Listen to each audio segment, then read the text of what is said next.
हरियाणा में नौकरियों में गड़बड़ी और पेपर लीक मामले को लेकर सोनीपत में छात्रों ने विरोध प्रदर्शन किया। इस दौरान आईसीएस कोचिंग सेंटर के डायरेक्टर परिमल कुमार ने भी छात्रों के साथ लघु सचिवालय के गेट पर धरना दिया और नौकरियों में हो रही गड़बड़ी मामले को लेकर जमकर नारेबाजी की। साथ ही अधिकारी अनिल नागर और रॉबिन के खिलाफ सख्त कार्रवाई की मांग की। वहीं छात्रों ने कहा कि पेपर लीक और नौकरियों में घोटाला हो रहा है, इनकी निष्पक्षता से जांच होनी चाहिए। वहीं परिमल कुमार ने मुख्यमंत्री मनोहर लाल के नाम सीटीएम को ज्ञापन सौंपा।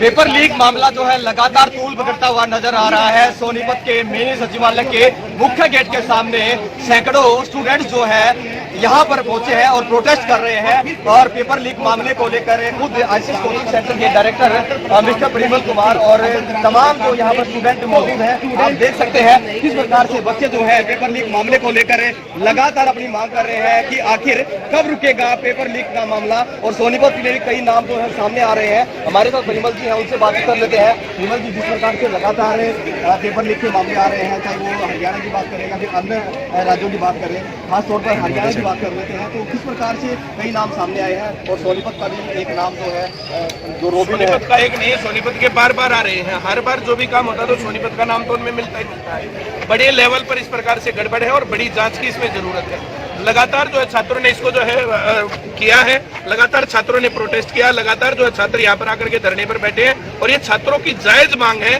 कि उनको फेयर सिलेक्शन मिलना चाहिए। जो बच्चे पढ़ते हैं, जो बच्चे तैयारी करते हैं, उनका आगे बढ़ना जरूरी है, वरना लोग पढ़ना लिखना छोड़ ही देंगे। और अधिकतर नीतियां इस कारण से है ताकि जो बहुत सारे लोगों ने पढ़ना छोड़ ही दिया है। हम लोगों की ये मांग है सरकार जो है इसकी निष्पक्ष जांच करवाए, सीबीआई जांच करवाए और उससे पता चल जाएगा दूध का दूध और पानी का पानी, हर एक चीज क्लियर हो जाएगी। ये बच्चे अपनी पढ़ाई लिखाई छोड़ करके प्रदर्शन कर रहे हैं, धरने पर बैठे हैं, तो ये गलत है। इस प्रकार से सरकार को इनका ध्यान देना चाहिए, इनकी मांग सुननी चाहिए, वरना किसानों की तरह फिर ये भी मामला नासूर बनेगा और फिर सरकार से मुकदमा जो सुलझने में नहीं आएगा। सर, जिस प्रकार से रोबिन का जो नाम सामने आया, उसमें जो कुछ राजनीतिक लोगों के साथ उनके फोटो जो है वो देखे जा रहे हैं, क्या मानते हैं, किस तरह से एंगल से आप देखते हैं? देखिए जो इस प्रकार के लोग हैं, मैं तो ये कहूंगा जैसे जितनी अफसरशाही है, जितने शराब के ठेकेदार होते हैं, खनन माफिया होते हैं, इनके संबंध जो सब लोगों के साथ होते हैं और ये लोग ही जो है जैसे रिश्वत विश्वत ये काम होता है। एक बार जो है जो लोग बोलते हैं कि एक बार एमपी बन जाओ, एमएलए बन जाओ, कोई अफसर बन जाओ, इतने पैसे कमा लेते हैं कि कई पढ़िया जरूरतें नहीं है। तो ये जो करप्शन का काम है, ये गलत लोग जो इनसे संबंध होते हैं, यही तो लोग इनको पैसे देते हैं। तो इस प्रकार से जो है इन लोगों के संबंध अलग अलग लोगों से मिलते हैं और इसी कारण से जो ये गड़बड़ है। हाँ, हम जैसे लोग जाकर के मिलते हैं, जैसे अभी भी मौका है तो डीसी साहब बोला नहीं है, यहाँ पर कोई सीनियर अधिकारी नहीं है। हम 10 बार आ लिए, आज तक कभी ऐसा हुआ ही नहीं है कि डीसी साहब ने, एसपी साहब ने, जो यहाँ पर जो है बड़े अधिकारी है, वो हमारी मांग सुनते हो, कभी सुनते ही नहीं है। तो ये मामला यहाँ पर रहता है। इन लोगों के पास उनको जाना होता है, पब्लिक बैठी रहती है, वे सीधे जाते हैं, दफ्तर में मिलते हैं और जो चले जाते हैं। तो ये हर जगह पर गड़बड़ है और ये गड़बड़ जब तक जो है आवाज नहीं उठाई जाएगी तब तक ऐसे चलती रहेगी और हम इसके खिलाफ लगातार आवाज उठाएंगे। से लगातार पेपर तो लीक हो ही रहे हैं और लगातार आप लोग मांग उठाते रहे हैं, तो हरियाणा सरकार लगातार ये कहती है कि जांच चल रही है, तो किस एंगल से आप देखते हैं? क्योंकि सरकार की तरफ से हर बार जो है कहीं ना कहीं इस प्रकार की बात जरूर कही जाती है, लेकिन पूरे मसले में जो है कहीं ना कहीं निष्कर्ष नहीं निकल पाता। क्या करें सर? बड़ी विडंबना है कि दुनिया के सबसे बड़े लोकतंत्र में ही लोगों की बात नहीं सुनी जाती है।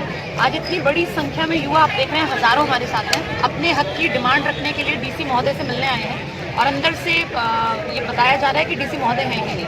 मुझे लगता है कि कम से कम एक जिले में जब इतनी बड़ी संख्या में एक आम इंसान के घरों से निकला हुआ युवा अगर अपने जिले के सबसे बड़े अधिकारी से मिलना चाहता है, तो कम से कम वहाँ पे कोई इस तरह का सेंसिबल आदमी जो कि इन बातों को सुन सके, समझ सके और राज्य के सबसे बड़े मुखिया तक पहुँचा सके, वहाँ कम से कम कोई बात सुनने वाला तो हो। न जाने कितनी ही बार ऐसे लोग पकड़े जाते हैं। रॉबिन कोई एक नहीं है सर, रॉबिन को सिर्फ एक नाम दे दिया, हजारों रॉबिन है हमारे ही इस समाज के अंदर। न जाने कितना पैसा खा गए हैं, गलत तरीके से कितने बच्चों की नौकरियों का हक खा गए हैं। ये बच्चे आज सड़कों पे हैं, इनको क्लास में होना चाहिए, ये टाइम क्लास में पढ़ने का है। ये सड़कों पे सिर्फ इसलिए हैं क्योंकि आज भी अगर आवाज नहीं उठाई तो फिर अगली पीढ़ी इसको भुगतेगी। कितने रॉबिन, कितने नागर हैं, इन सबको पकड़ना बहुत जरूरी है। बिल्कुल, देखिए जिस प्रकार से बहुत सारे रोबिन और बहुत सारे नागर जैसे लोग जो हैं बच्चों के भविष्य के साथ खिलवाड़ कर रहे हैं और लिहाजा प्रोटेस्ट बनता भी है, क्योंकि भविष्य का सवाल है और आने वाली जो पीढ़ी है, अगर इनका भविष्य अच्छा नहीं हुआ और रोबिन जैसे लोग इस प्रकार से पनपते रहे तो समाज पूरी तरह से शिक्षा की दृष्टि से बिल्कुल खोखला हो जाएगा। सोनीपत से जनता टीवी के लिए राम सिंह मान।